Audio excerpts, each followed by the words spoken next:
So we're going to talk today about Bayes' risk, and I've kind of alluded to a lot of this already, but now it's going to put it into a formal mathematical framework. So we're going to take what we've been talking about and say, how can we mathematically define this?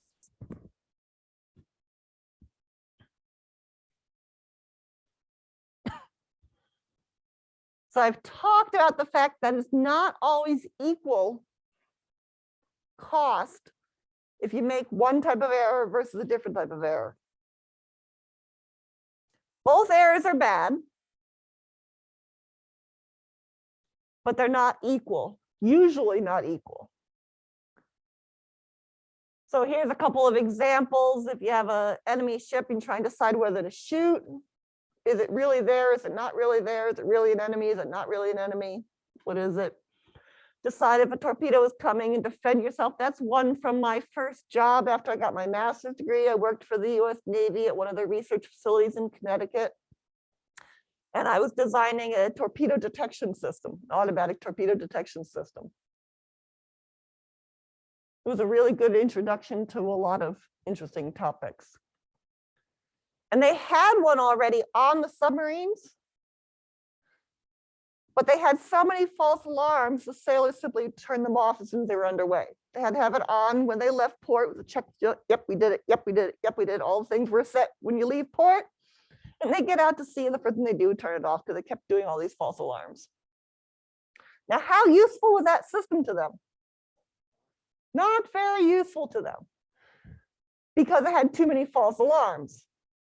Then again, what is the cost if a torpedo is coming and you don't know it?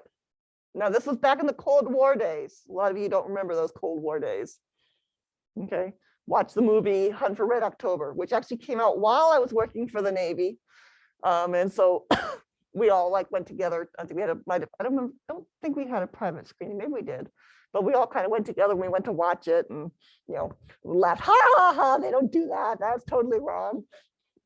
All the other things. But it's a good movie. And if you didn't live in the Cold War times, it kind of gives you a little bit of a glimpse. And we really were worried. We had our submarines, Russia had their submarines. And we were really worried that there might be a torpedo coming from a Russian sub.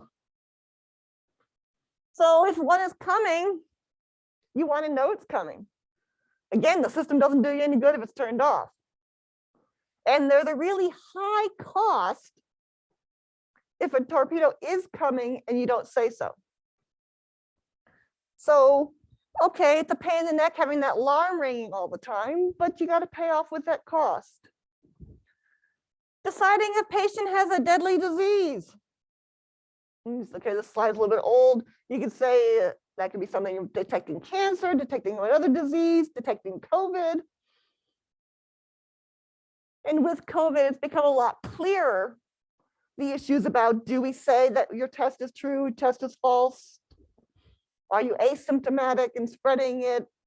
What'd you do to grandma when you went and gave her a hug and you were sick and didn't know it? That's a high cost. Okay. So, there's a cost for not knowing. And there's a cost for, well, you've got COVID, but you didn't really have COVID. Or you've got cancer, but you didn't really have cancer, and all the stress that comes around with these different things. There's cost to it, and they're not equal. The hard part is that both are bad. And it's really hard to do a trade-off and saying, well, I don't want this, well, I don't want this. And that's a lot of where those regions of convergence curves that we were, receiver operating character curves, ROC curves, we're looking at last class come in, is to look at which classifier overall is better. But you still need to decide where on that curve do you want to work.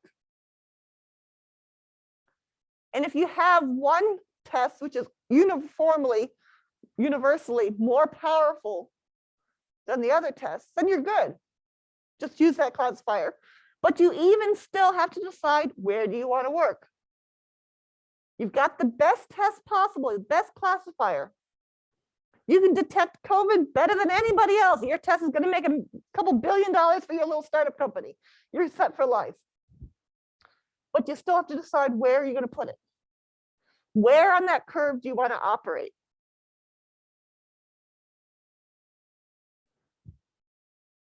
And again, some of these examples are a little bit old ones. Decide if an object is an apple instead of a grenade. Did you read in the newspaper that somebody gave some donations to a thrift shop and they found a grenade in the collection of donations like last week?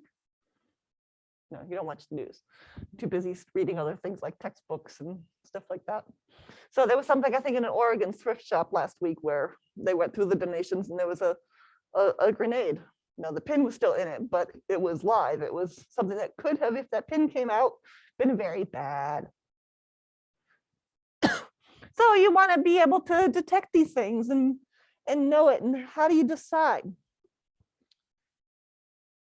So it's hard to make a decision, but we can add to the mathematics and help with that decision. If we can define a cost, what is the cost of not knowing a torpedo is coming, and it actually is? What is the cost of not knowing if you have COVID or do have COVID? You make those decisions wrong. What is the cost of whether that's a grenade in the collection bin for the thrift shop or not? It's an issue. And if you can put a mathematical cost to it, then you can actually work with it. That says where to operate on that curve. We can say where we want to work for that. And sometimes putting those numbers there is above your pay grade as an engineer, particularly if you're a junior engineer. So you can pass that up the route line. The CEO can make a decision. In the military, the admirals will make the decision about how they want to set those two costs. You know, the higher administrators in the hospital make a decision about the disease and those things there, or senior doctors and something like that. But somebody can make a decision, make a mathematical quantifying, how do we want to split that cost? And then you can then work with it to decide how do we want to proceed. So instead of just decreasing the probability of error, we want to weigh that error by the different types of errors. And we're going to assign to each of those errors a risk number, a cost.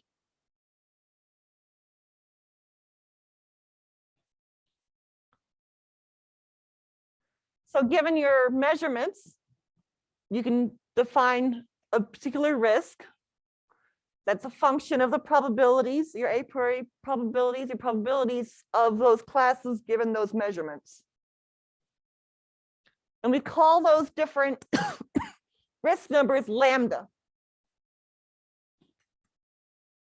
So that we're going to choose class 1 given the probability of class 1 and choose class 2 given the probability of class 1. Lambda 1, 1, 1, 2, 2, 1, 2, 2.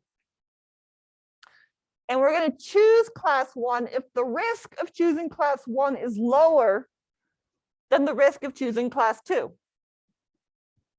That should sound familiar, like we were talking initially with Bayes, which is we're going to choose the class that's most likely. And it's that same idea. Instead of choosing the class that's most likely, we're going to choose the class that has the lowest risk, the lowest cost. Same idea. A little bit extra mathematics in there. And the tricky part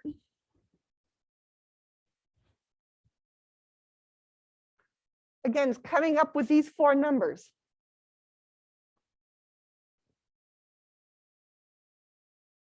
And sometimes that's above your pay grade. But you need to be aware that they exist.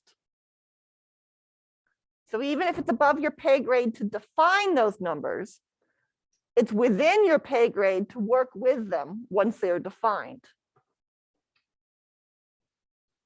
So we'll choose class 1 if the risk associated with choosing class 1 is lower than the risk of choosing class 2.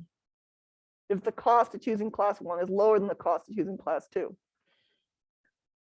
And we can then take those, rearrange them, plugging this equation in here, plugging this equation in there, And we can then change those risks into those probability of the classes scaled by those cost numbers.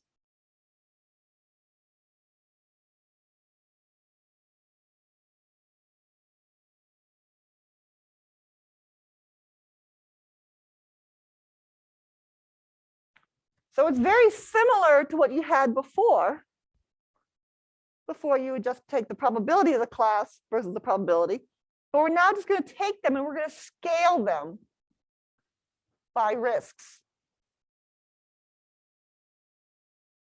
by costs,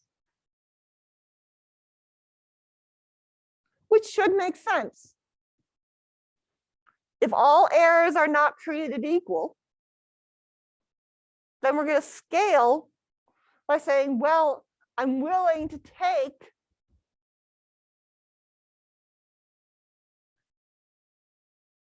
a little bit larger total error, have this extra total error, because the cost of getting a false alarm is higher. We're no longer just minimizing error, we're minimizing cost, minimizing risk. We're willing to take more error, total error, because that probability of false alarm in this particular example is a lot costlier.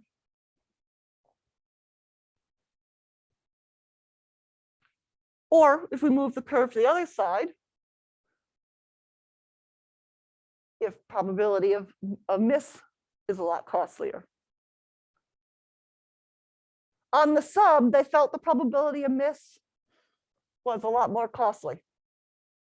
Not knowing a torpedo was coming in, that you couldn't send something off to do something, they felt that was worse.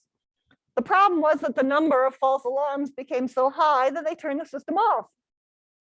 Not a good thing. So you got to say, well, we need to rebuild the system, which is why our group got money from the Department of Defense to say, okay, yeah, let's go do something more fancy than what they were doing before.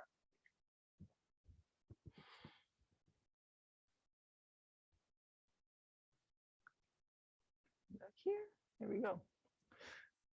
So if we put in these costs and we then minimize our risk, it's just algebra to rearrange things. Doing that same Bayes, it's not changed, still Bayes. To change it to something we can measure. Something we can measure, just Bayes. And then more algebra.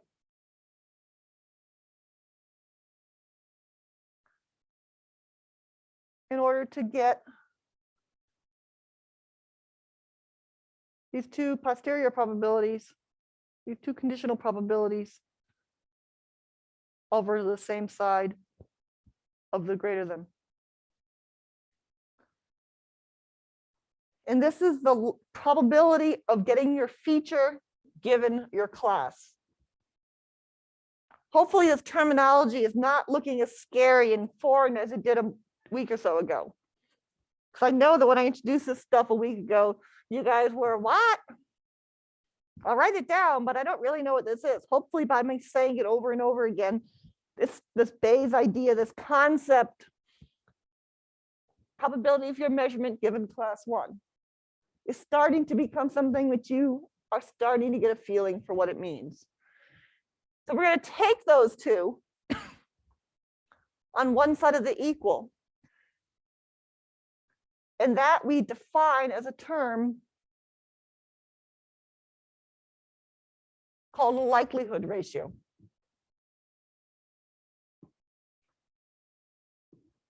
And that's a term that you should at least remember having heard if you're going to be off in the pattern recognition world.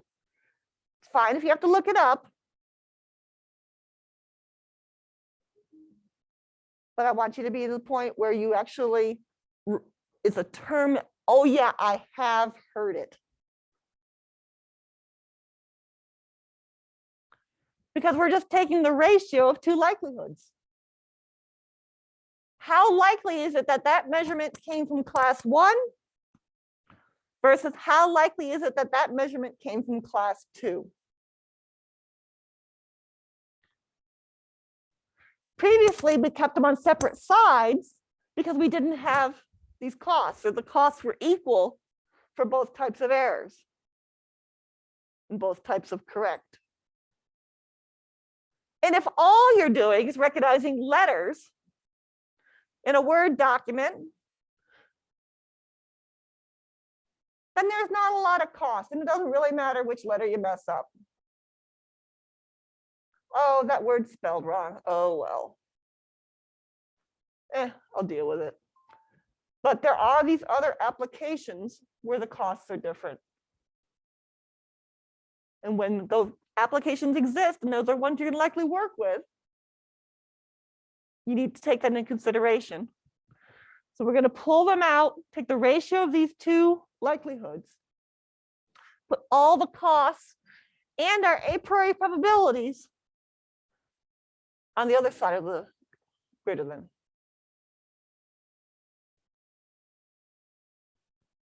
And then we set a threshold, and that determines which class we will choose.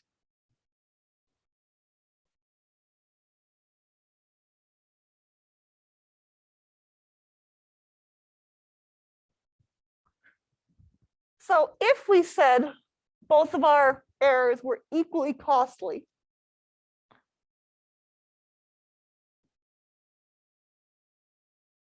and we put those numbers in, then these difference in lambdas work out to be the same thing on both sides. And we get back to where we were with Bayes. Just a plain old vanilla Bayes. There's no risk.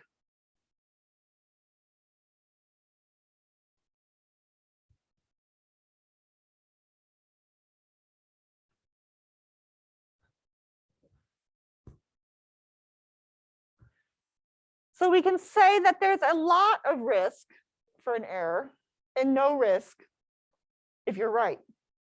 That's what that top notation means. If I is equal to j, so lambda 1, 1, lambda 2, 2, we're going to say that those risks, those costs are 0. There's no cost for getting it right. You're not going to have to pay any penalties if you get it right. But you're going to pay a big penalty of 1 if you get it wrong, regardless of which way you get it wrong.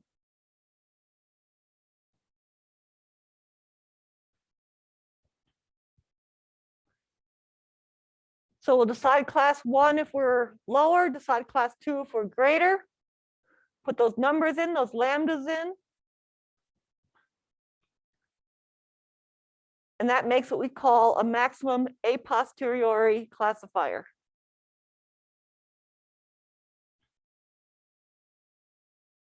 We're looking at which class is greater given your measurement. Notice that there's no a priori probability in there. Just given your measurements, which one is greater?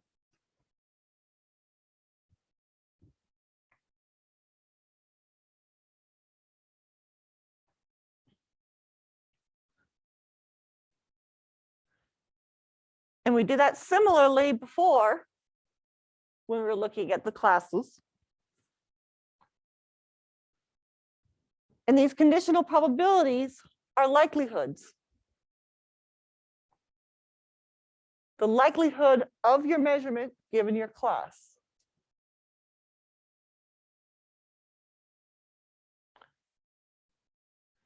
And so we could think of our old problem in terms of likelihood ratios as well, if we have a 2-class problem.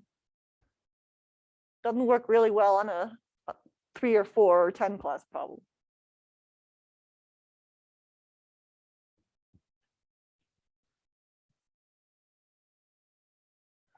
So, but it is going to be similar to defining your discriminant function.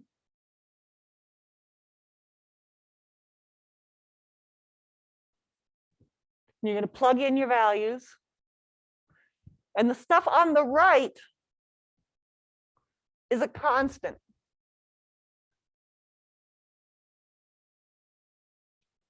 Once you know what you're going to say for your costs,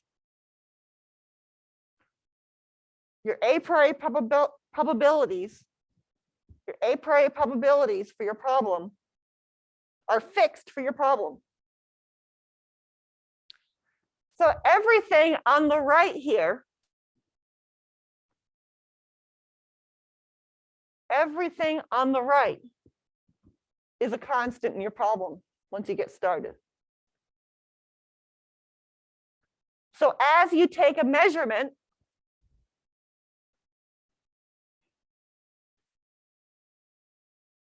you can determine these two probabilities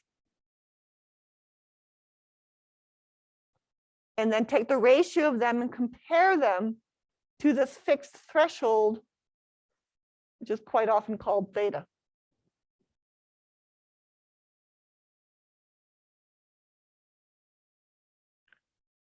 So you can take those two measurements, take the ratio of them, and just compare them to theta. And again, this is very similar to what you're doing with the discriminant functions, just by putting stuff in different order and looking at things as ratios.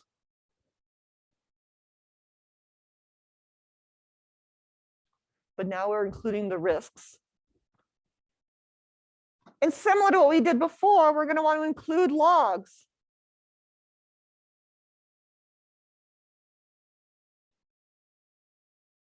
If we're talking about things that are modeled as Gaussian, which we usually do, we like to use logs to simplify things. Initially, it was long ago when we didn't have such nice computers. So the process of taking a logarithm of a number is extra clock cycles. When computers used to be slow, every clock cycle you wanted to account for. Or if we're even pre-computer, back when people were doing things by hand, actually these things were once upon a time done by hand,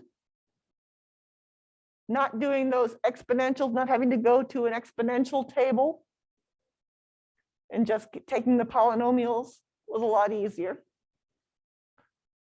So there's reasons logs are done. Nowadays, they're done because of round-off error, to remove the round-off error. We don't really care about the clock cycles, we care about the round-off error.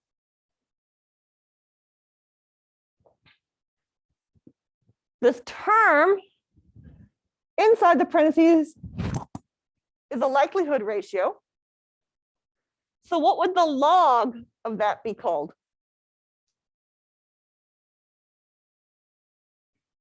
What do you think?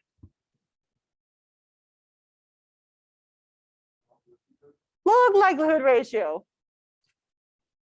Well, they had such original names back then, didn't they?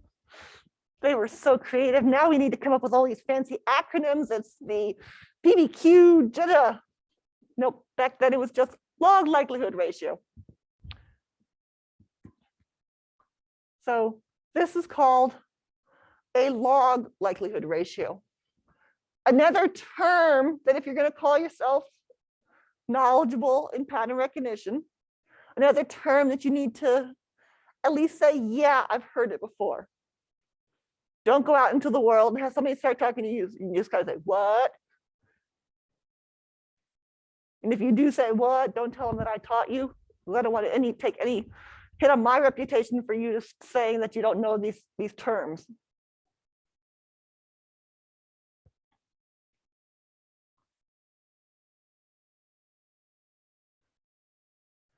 Oops.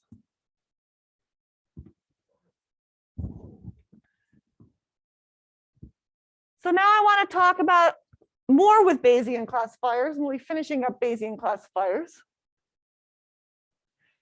And now I just want to change things over to an example, which we're going to show in the context of a binary pixel image.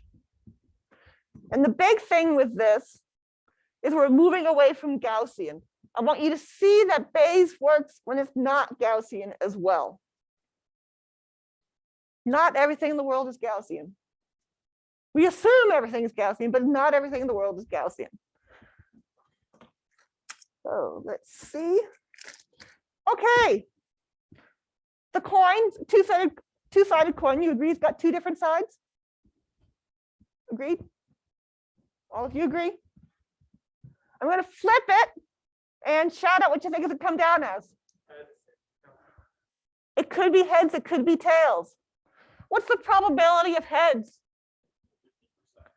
50%, 1/2. Where'd you learn that? Dungeons and Dragons.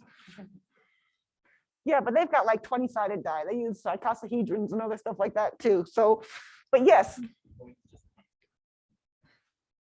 You can flip a coin.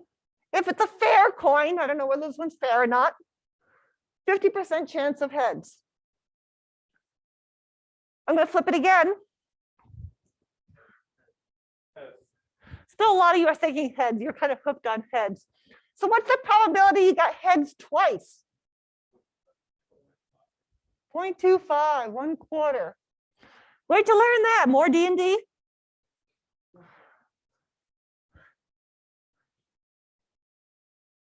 Where'd you guys learn this stuff, huh? Where is this math coming from? So what sort of distribution is governing this? It's stuff that you seem to all be so confident in your answers. More confident than anything we've talked about already this semester. You guys are certain about this 1/4, 1/2 stuff. In theory, all of you passed the probability class. So turn on the memory. What sort of distributions are we talking about governing now? Binomial, very good. Who said that? Good job. Binomial. Bi for two numbers. And if we then look at all the different combinations, not just one flip, 2 flips, 3 flips, 4 flips, what does that then build its way into? What distribution? And we start taking strings of the binomials.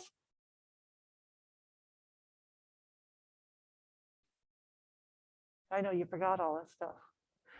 Bernoulli?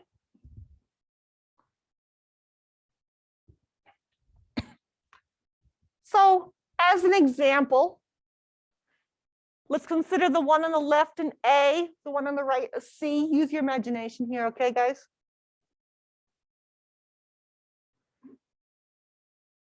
They're in little tiny grids, 4 by 5 grids, just to make the numbers simple.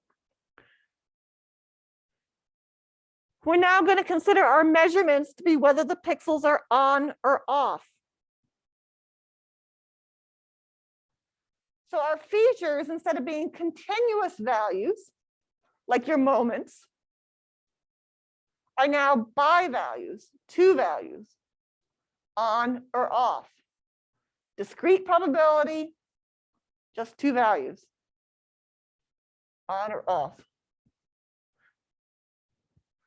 We can still apply Bayes.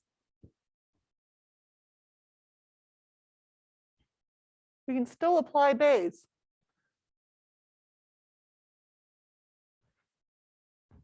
We still have our a priori probabilities. Same thing. What's the probability of A versus a C? Well, if you're in your data set now, it's the same thing. If we're looking at actual writing, everyday English, they're not equal. But you could calculate that. You can figure out which it is. And then we need to be looking at how we're going to calculate the probability of the measurement given the class. It's looking at pixel values being on versus off.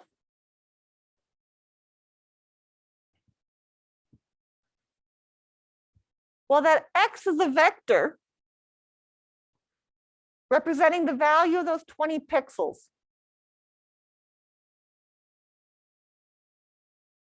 Okay. And we're going to say, which may not be a good assumption, but we're going to say that all those pixels are independent. Didn't say it's a good assumption, but we're going to start with that assumption just to work through the math. So therefore, the probability that vector is going to be the product of the probability of every pixel being on versus off. We're going to assume that they're independent, and therefore joint distributions are going to be the product of the marginal distributions. And so we can take it as the product that every pixel individually is on versus off. And just to make the notation a little bit simpler, we're going to call P sub I the probability that pixel I is 1, given class 1. And the probability that it's 0 is going to be 1 minus P sub I. If this coin were not a fair coin, the two probabilities still have to add up to 1, whether it's heads or tails, whether the pixel's on or off. And then Q, we're going to use to represent the probability of class 2.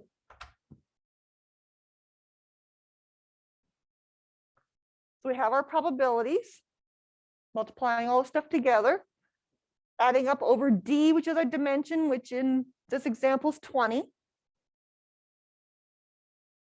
And we're going to wind up with those probabilities determined by whether the particular pixel is on or off, and these probabilities for the number off versus on. And it boils down to that same thing that we've seen. Choose one if one probability is higher than the other. That same Bayes idea. But now we can put those individual pixel probabilities, heads versus tails, over flipping it multiple times. For class 1 versus class 2.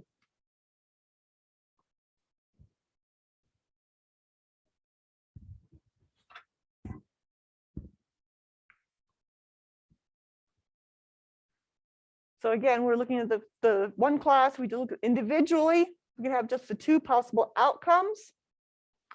And our distribution function for saying that we've got K flips can be raised outcome K. It's multiple times. So we can say how many heads in N trials. If I flip this 3 times, how many ways can we get one head?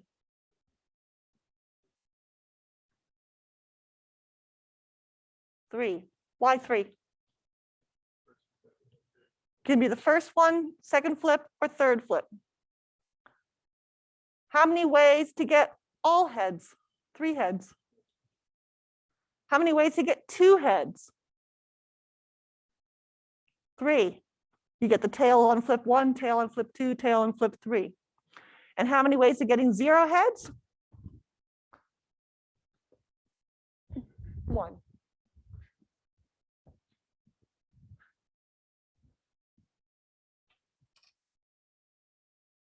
So this combinatoric stuff should sound familiar.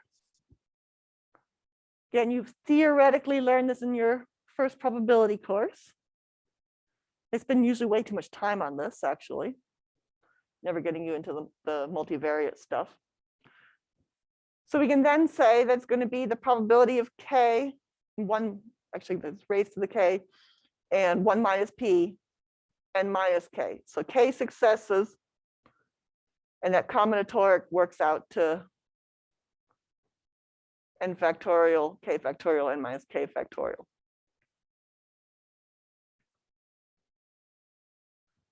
So choose class 1 if it's more likely. If your probability is greater, given your measurements.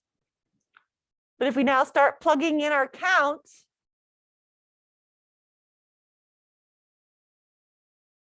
we have those products.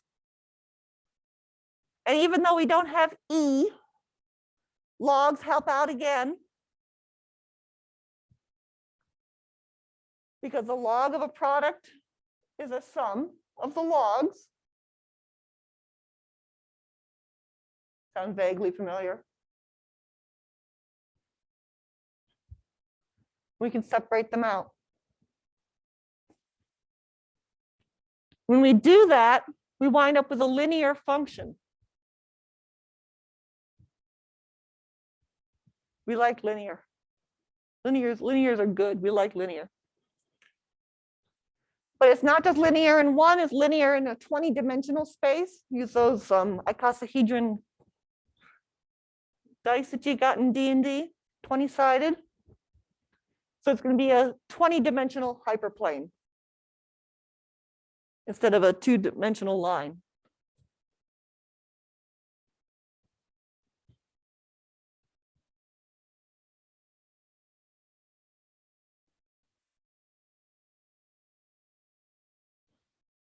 Okay. So we can get our plane. That didn't change. And stop there. So mostly with this binary problem, I want to show you the fact that we can still do the same mathematics, even if we're not talking Gaussian. Bayes is Bayes is Bayes. You need to take whatever your probability distributions are and plug them in. When you have continuous variables, usually things turn out Gaussian. But we can take a very different case, such as looking at pixels, binary, which would then be the binomial in Bernoulli. Now, are your pixels truly independent? No. So it's not always a perfect assumption, but calculating the dependencies is pretty mathematically intense. So sometimes it works out okay that the loss that you get from making a bad assumption doesn't really play in. It can work its way out.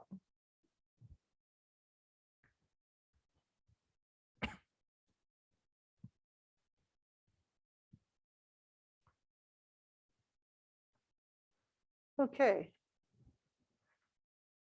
Back to that coin. Where did you learn that probability of heads is 1/2?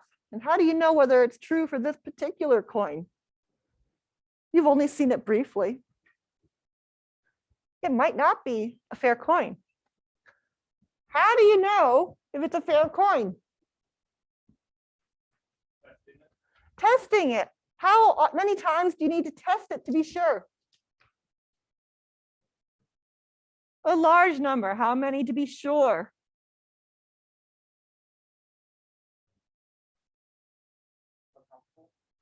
If you want to be sure, perfectly sure, an infinite number of times.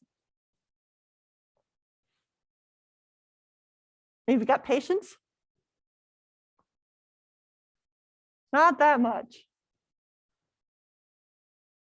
So somebody else says 100. I heard 100 floating around there. And so you're willing to make some big bets after trying it 100 times? See if you get 100 of one or the other?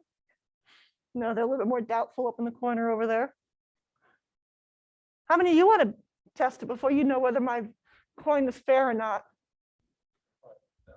He wants to go up to 1,000. Remington's a lot more trustful than you are. So how can we figure this stuff out?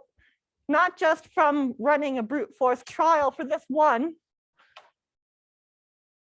but let's figure out how we can theoretically work out those statistics with a small sample size. 100 is small. 1,000 is small compared to an infinite.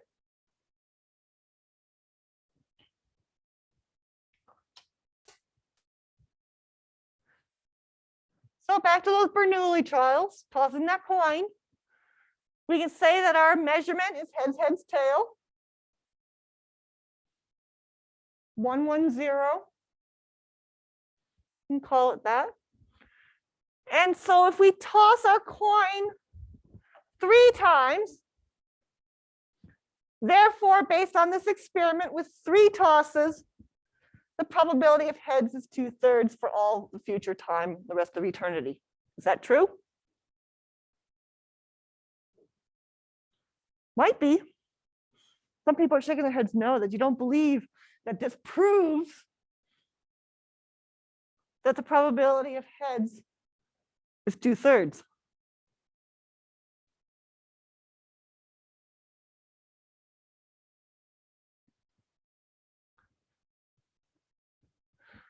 But you've got this a priori knowledge that you got someplace playing D&D, that 5 out of 10 is a good a priori estimate. Remington? If you're doing an odd number of trials, then you can't get 50-50. Right, okay, well, let's say I ran it 4 times and I got 3 heads and a tail. So therefore that proves that my coin is biased and the probability of heads is 3/4. Right? Sure, but I'm guessing there's some sort of formula that is used to get how large the sample size is. You're assuming that we're going to show you something really soon on the slides, yeah. Okay. So if he's worried about things being an odd number, so if we ran it 4 trials and we got 3 heads and 1 tail, that proves that our a priori, that it proves that my coin is biased. The probability of heads is 3/4. There's Jason. an element of randomness or chance with every flip. So the larger the sample size, the average will be closer to the actual probability. So he wants to just try more tries. And he said he wanted to do 100. He wanted to do 1,000. Do those guarantee what those measurements are? There's still a small number of measurements to tell whether this coin is biased or not. Now I'm exaggerating by using 3. But we're going to use this because the numbers are easy to show the points. So if we take the fact that you have this a priori assumption that my coin is fair, it should really come out to half the time heads, half the time tails. We could say that if we were to do 10 tosses, a priori knowledge says you should get how many heads? 5 out of 10. Based on your a priori knowledge, which I'm challenging you guys as to whether that's a good assumption or not. So you don't know my coin. So if we take that assumption, we can then say, okay, let's take our measurements, which said we got 2 out of 3 heads. And we're going to add to that the 5 out of 10 that we think we're going to get from a priori. And say that we got 7 out of 13 to play with. Closer to a half. Remington's convinced we're going to get a half. And that helps us get there. Well, maybe instead of 5 out of 10, maybe we should have tried 10 out of 20 based on our a priori knowledge. Because Remington thinks I've got a fair coin. Boy, is he naive. So if we were to take a 10 out of 20 instead of 5 out of 10, we could add those into our 2 out of 3 heads. And we've got 12 out of 23. But which is better? What's wrong? Well, you're artificially, changing your results based on what you think is going to happen. Like, I'm sure you could manipulate any number that way to be 50-50 or just about by scaling up how large you're adding the 50-50. How much confidence are we going to put in there? Jacob's a lot less trusting than Remington is. Remington just wants to just push it there, and 10 out of 20, or maybe 100 out of 200. Remington's just going to keep pushing until he gets the answer that he knows from having played too much D&D that it should be a fair coin. But Jacob doesn't trust my coin. He says, well, 2 out of 3, I'm not convinced. That Dr. Barney, I don't know about her. I don't know if I can trust her with that there. He's not going to there. So we've got a couple of possibilities of how to play around with the math. One's using Bayesian estimation, one's using maximum likelihood estimation. So let's consider theta to be a random variable. We're going to say it represents a parameter into a probability density function.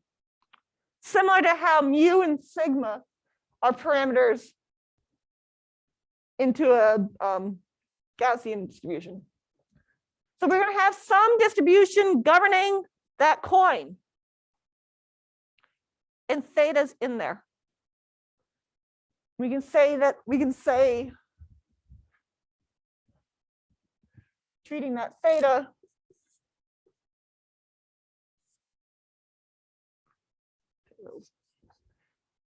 as representing the value between tails and heads. If a head is a 1 and a tail is a 0, our outcome is going to be someplace between 0 and 1. If a head is a 1 and a tail is a 0, then our outcome is someplace between 0 and 1. So we can say it represents a parameter in there. And we can say we can start with a known a priori distribution. Remington is convinced it's 50-50 about this coin. So we're going to have some sort of a priori distribution. And remember, we can't just take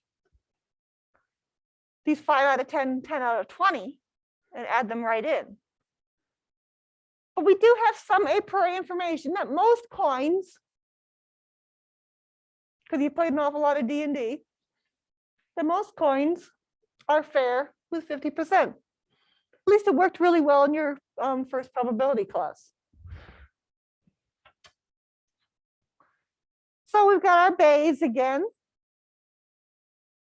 Same formula again and again and again. And we're going to take that denominator, total probability theorem, and expand it out. But now instead of just having our measurements, we're going to have measurements and a priori information. Our measurements are that we ran an experiment and we got heads, heads, tails, 1, 1, 0. So we're going to have our measurements say we got a 1, 1, 0. But we're going to add to that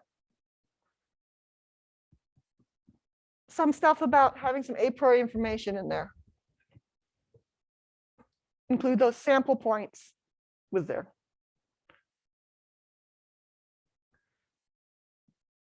And we're going to say the probability of those outcomes given our distribution parameter, we're going to assume that that's completely known, that we're able to give you a distribution. If I give you a formula, that you can measure that distribution, the probability of each outcome. Without that theta, it's got some known form, but unknown parameters.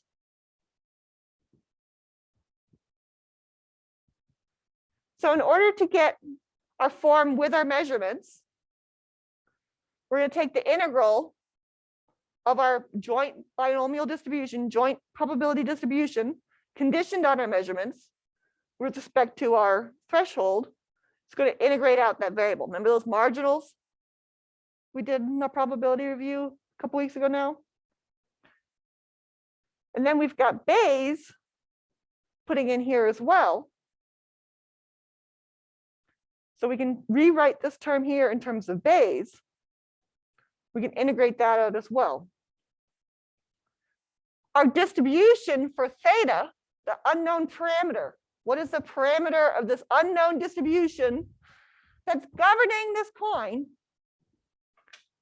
based on our measurements, we're going to say it's going to peak at the true value for what that probability is. What is the probability of heads versus tails?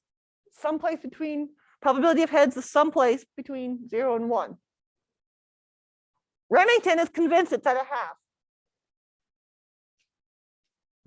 Jacob's a little bit less certain.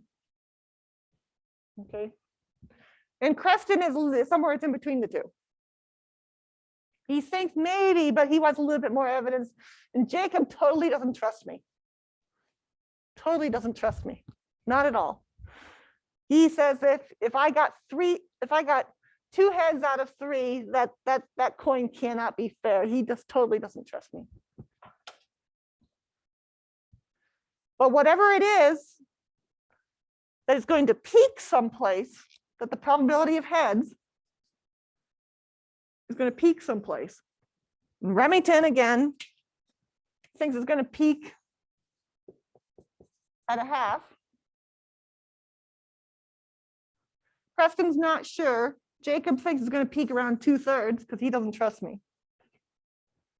But wherever that parameter peaks, it's going to tell us where it is. So we can rearrange things with our measurements and that unknown parameter. Apply more Bayes, total probability. And if we're looking at across each of those examples, each of those measurements, each experiment we do. So remember, we're trying to do things with a small sample set, so there's a finite number of them. We can take those products of each individual experiment and we can get a good then estimate using Bayes, building out those pieces. Okay.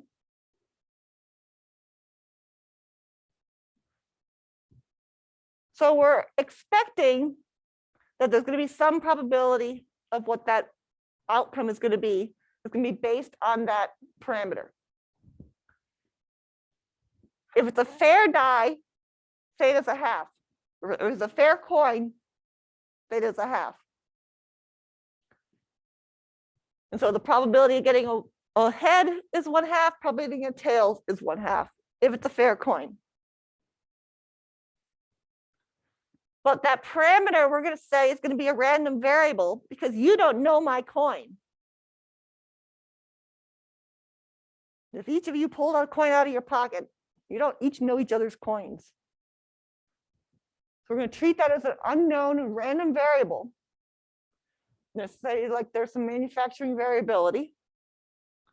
And we can say we can take our measurements out and say what's the probability of the expected value and look at where things come out. We can have some a priori knowledge, which could either be a lot of a priori knowledge because you guys have been flipping coins since you were kids, which is many years. Or we can say we don't have any a priori knowledge because you know nothing about my coin. So that parameter, theta, we could say could be anywhere between 0 and 1, equally likely because you don't know my coin.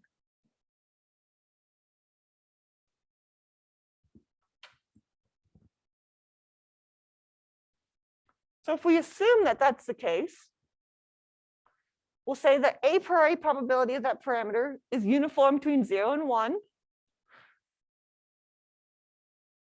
And we're going to say, what is the best estimate of theta? That will be a theta hat, but I don't have the x, the hat, and what I quickly typed up, given one toss of the coin. So if I only do one toss of this, we said heads, you don't want to make the assumption based on one head that the probability of heads is 100%. But it's definitely looking, well, it's not 0. You can be pretty sure if you get one head, the probability of heads is not 0.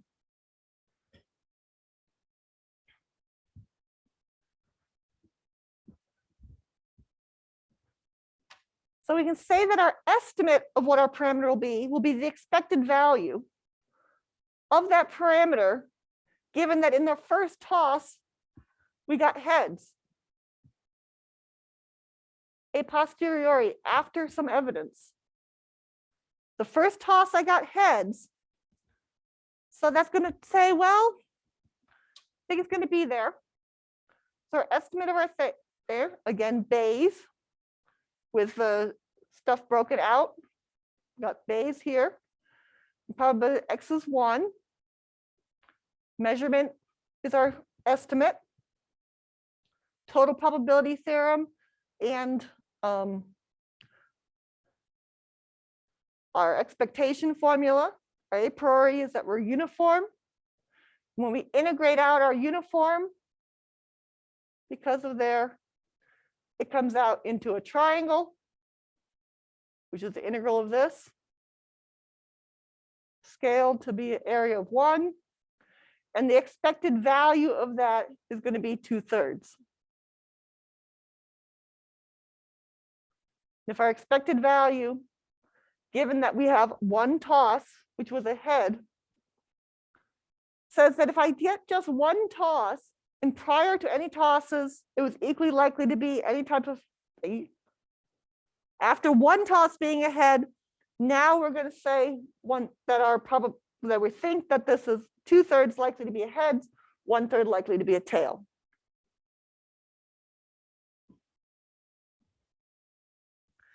We continue this.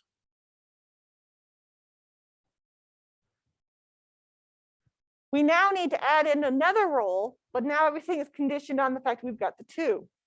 So we're going to start with that initial.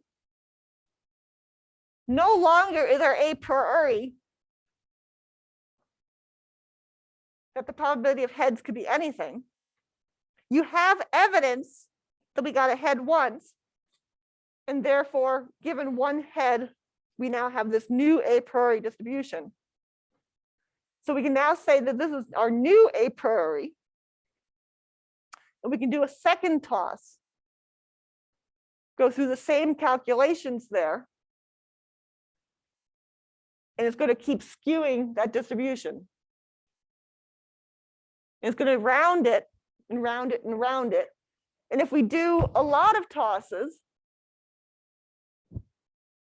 after we get to an infinite, it's going to peak in the middle. Before then, it's going to be a curve, and the expected value of that is our best estimate, given those flips, our best estimate of what is that unknown parameter.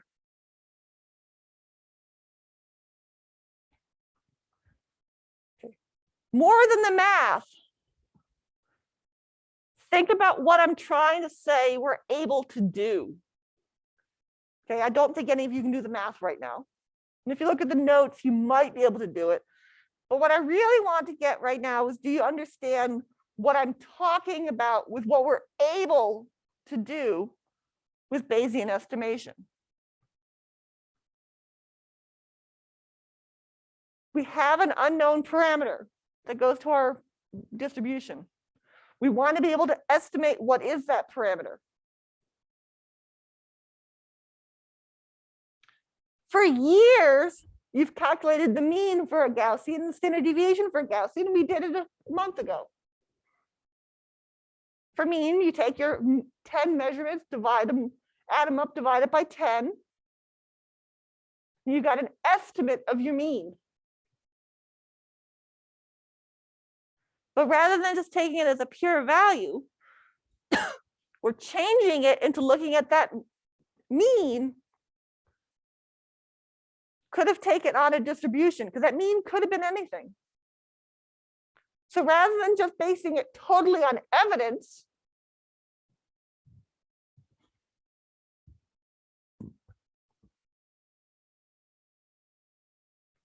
rather than basing probability of heads totally on evidence,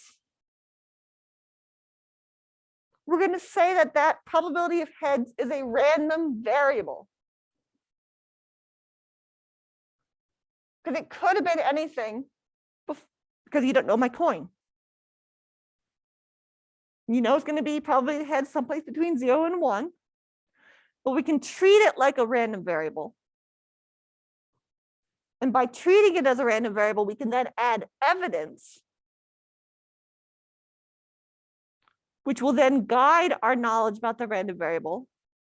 We can model the probability that that random variable is a 0, a 1, a 0.5, a 0.25.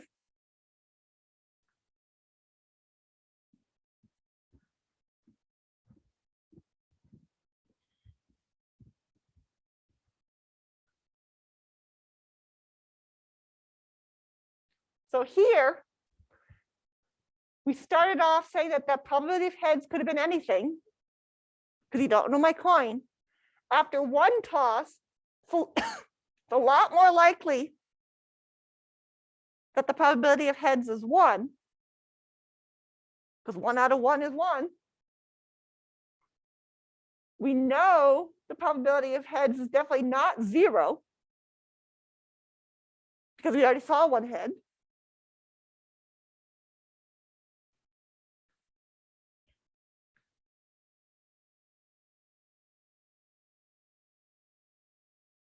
Probability of heads could be 0.1. That could have been a total anomaly that I got a head on a very unfair coin. It could have been. But because I got ahead the first try, it's pretty low probability that the probability of heads is low. Watch all those wordings.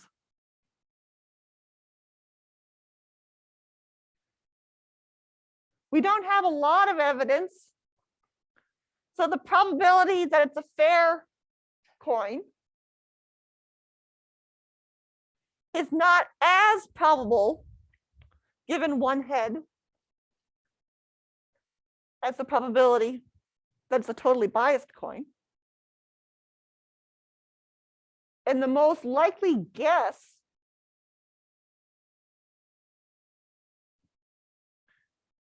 is 2/3.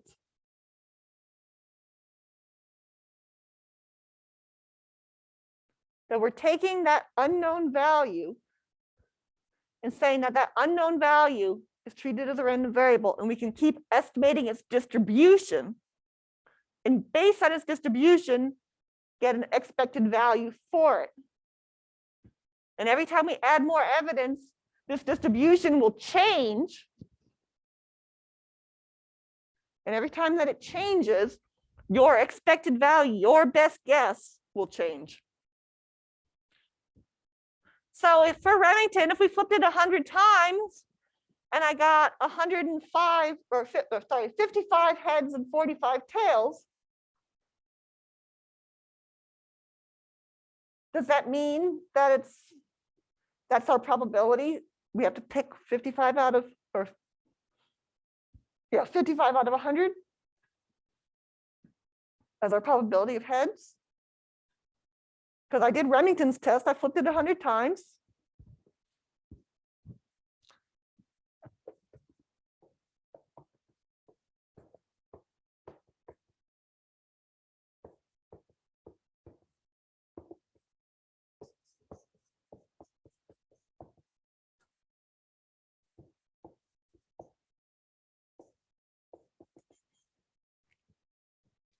Flipped it 100 times for Remington because he asked me to. Jacob, who's the doubter, confirmed that I got 55 heads and 45 tails. And therefore, the probability of heads is 55 out of 100. Proven, done, stop. Does that prove it? There's a distribution, and that's one sample of what value it could have been. It could have been, probability of heads could have been anything from 0 to 1. That sample we drew from that distribution happened to come out at 55 over 100. We just throw this away at the end of class. Sure.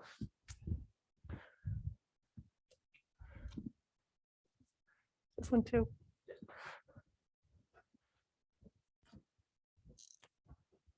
There we go. One sample we're pulling from this distribution, because I ran this experiment 100 times, one sample from this distribution of what is the probability of heads, one measurement was 55 out of 100. Now I'm going to make Creston happy. I'm going to do a different experiment. I'm going to flip it. And he's going to give in, let me flip it 100 times, but he didn't believe Remington. So when I flipped it for Creston, I got 58 out of 100 heads.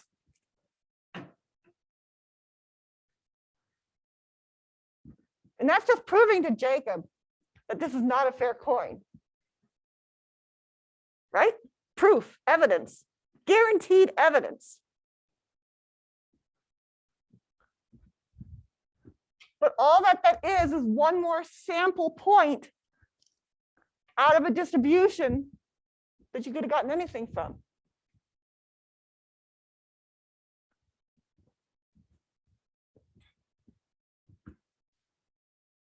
If you didn't know anything, that could have been anything. We could have had here, we can pull anything. There's a whole bunch of different X's of samples you could have possibly gotten from that distribution. And they could be anywhere. With one toss, they could be anywhere. Once we start getting things, that distribution is going to change shapes. And what you're going to be pulling out for that unknown parameter, your measurements, is going to change. And your expectation, your guess of that parameter value will change based on measurements. So if I ran that experiment for Remington and got 55 out of 100, and I ran it for Creston and got 58 out of 100, Jacob, do you think it's a fair die, a fair coin? Interesting question. Like doing it this way, you know, your estimates are scaled by your a priori knowledge of coins in general. But if I was assuming, or I was trying to prove that you weren't intentionally trying to deceive, I don't know if I can trust the scale of that. Like if you had a coin that you rigged 6 out of 10 times to be heads, and you're relying on my knowledge of beforehand, it's going to be 50-50 to scale the probability. Doing it this way seems like I'd be less likely to detect that than trial and error. So the idea is that each time I roll the die or flip the coin and I get a certain number of measurements, it's a trial about your parameter for your experiment. But we know whenever we have a distribution, you can pull a sample from the distribution. And that distribution governs where that sample will be. So if I gave each of you the coin that gave you a chance to run 100 flips,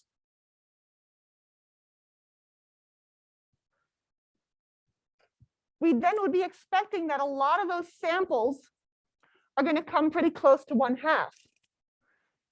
Remember, those flipping that 100 times is running an experiment from a distribution, pulling a value out of a distribution.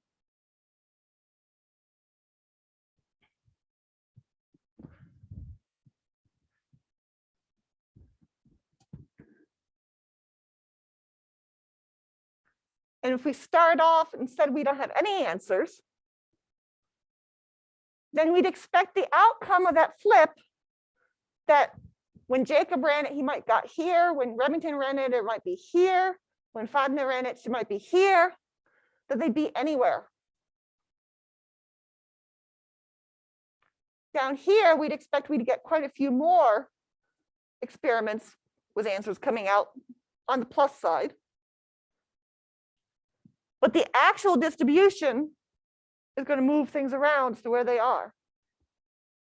The big point I'm trying to get across is that the value of that parameter, the probability of heads, can be treated as a probability density function. And every experiment you run can be a sample from that distribution. But we can use experiments to modify our guess of that distribution.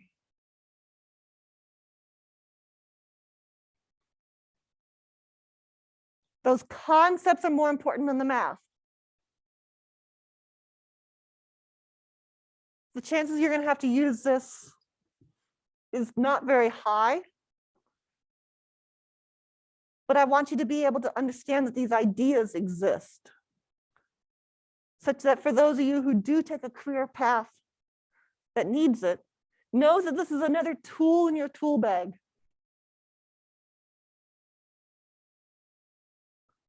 And I want you to kind of think about this every time you calculate a mean. That mean could be anything. And that calculation is just pulling a sample from a distribution of possible means.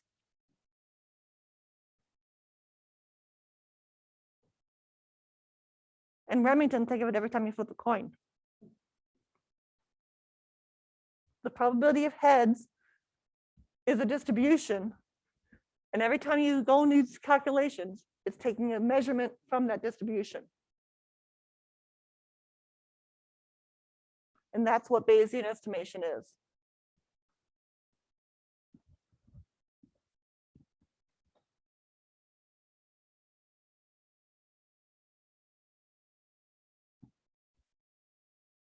Just another way of determining what your probabilities are. Rather than depending purely on the measurements, but treating that measurement as part of something to help you determine a distribution from which you do things. And if you've got a small sample, it can help you get a much better starting point than just taking your actual raw data. Because you don't have time to do an infinite number of samples. But you can do the math to get some calculations based on small samples. Okay, that's all I want to talk about today. Have fun with project 2 over the weekend. All of you know the names of at least 2 other people in the classroom. There's some people in the front row on Tuesday who did not know each other's names. And all of you know how to reach out with contact information for at least 2 people in the classroom.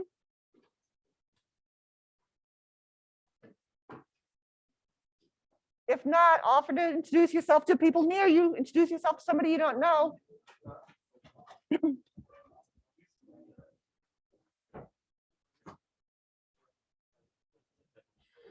Fatina, do you know Kristen?